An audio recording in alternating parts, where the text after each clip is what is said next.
Have you ever noticed how some people seem strangely calm while the world appears to be collapsing around them? They don't rush to breaking headlines. They don't argue over trending stories. They don't feel the need to react every time the world screams for attention. And something about that unsettles you. Because you were taught that staying informed is a duty, that watching the news makes you responsible, that turning away is ignorance, avoidance, or apathy. But what if the opposite were closer to the truth? What if the people who stopped watching the news didn't lose awareness, but reclaimed it? You may already sense this, not as a thought, but as a quiet discomfort, a subtle fatigue that appears after scrolling, watching, consuming, a tension you carry that doesn't belong to you, yet follows you everywhere.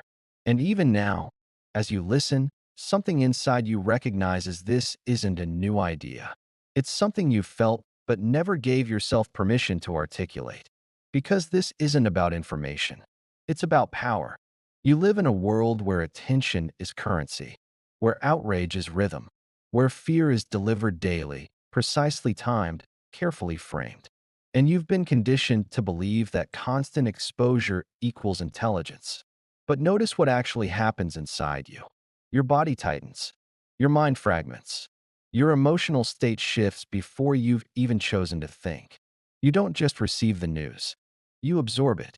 And slowly, without realizing it, you begin reacting to a reality that is no longer lived, but mediated. This is already happening to you. You may call it staying informed, but your nervous system calls it vigilance. Your psyche calls it overload. And your inner life quietly pays the price. Here is the uncomfortable reframe. What you've been taught to see as responsibility may actually be conditioning. What you've been told as awareness may be emotional exposure without consent. And what looks like civic engagement may, in many cases, be unconscious submission to narratives designed to keep you reactive, anxious, and externally oriented. This doesn't mean the world isn't real. It means the way it is presented to you is not neutral. You were never taught how selective attention works. You were never taught how repetition shapes belief. You were never taught how fear narrows perception. And so you learned to keep the window open at all times, even during storms, even while freezing. Not because it served you, but because closing it felt irresponsible. Carl Jung warned that the unexamined psyche does not disappear. It expresses itself through symptoms. He understood that the mind is not a passive container, but an energy system.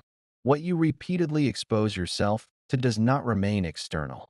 It reorganizes your inner world. When you consume constant crisis, your psyche adapts by staying in a state of low-grade emergency. You call it being informed. Your body calls it never resting. And here is where awareness deepens. Modern news does not simply report events. It curates emotional reactions. Urgency, outrage, fear, moral superiority, helplessness. These are not accidents. They keep attention locked outward. And the more reactive you become, the easier you are to steer. This is not manipulation in the cartoon sense. No villain. No conspiracy. Just incentives. Attention drives profit. Emotion drives attention. And fear travels faster than nuance ever could. When you disengage from the news cycle, something subtle but powerful happens. You stop donating your emotional energy to events you cannot influence. You stop rehearsing anxiety for futures that never arrive. You stop mistaking emotional stimulation for understanding. And this is why your withdrawal unsettles people. Because when you stop reacting, the rhythm breaks. Those who remain immersed may accuse you of being uninformed, detached, even selfish, but beneath those judgments is something else. Discomfort, because your calm exposes their agitation. Your restraint reflects their saturation.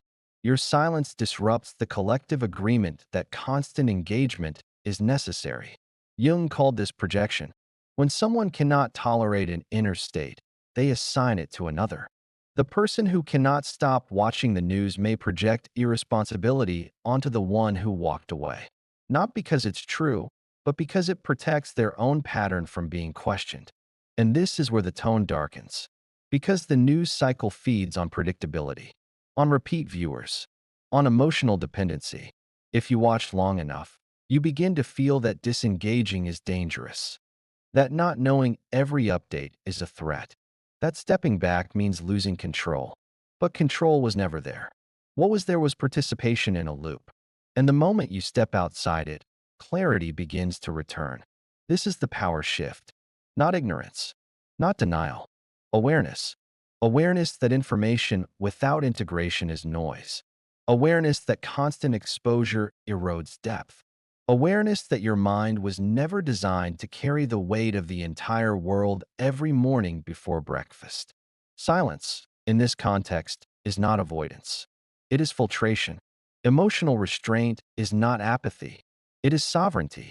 Conscious withdrawal is not weakness. It is discernment. And yes, it is uncomfortable. Because you were trained to equate reaction with virtue, to believe that outrage equals care, to feel guilty for peace. So let the question surface.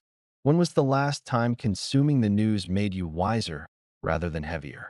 When was the last time it led to meaningful action instead of prolonged anxiety? How much of what you know actually lives in your body is tension? And more importantly, who benefits from your constant emotional availability? Individuation, Jung said, requires separation from the collective psyche, not permanently, but deliberately. It requires moments of stepping back from shared narratives to hear your own voice again. This is where many people misunderstand those who don't watch the news.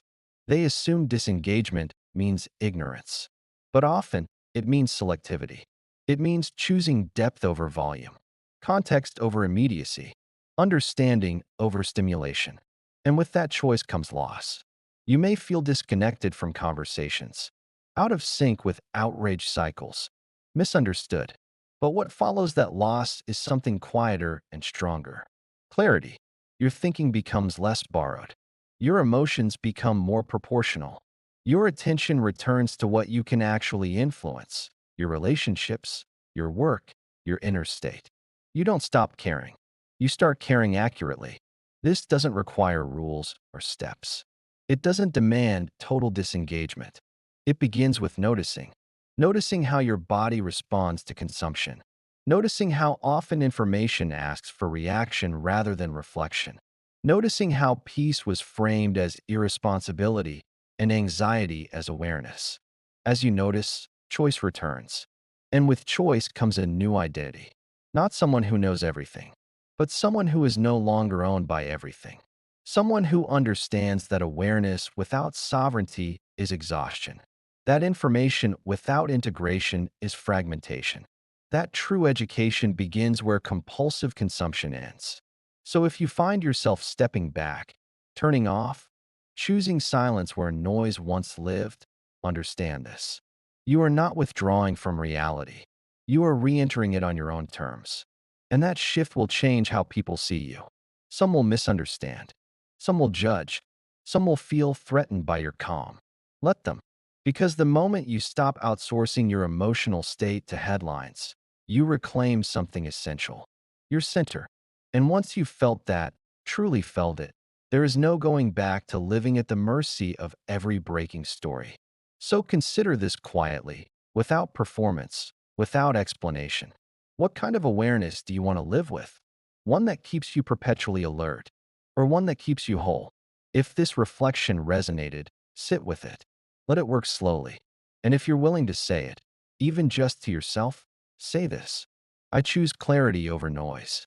Then keep watching. The next conversation goes deeper than you expect.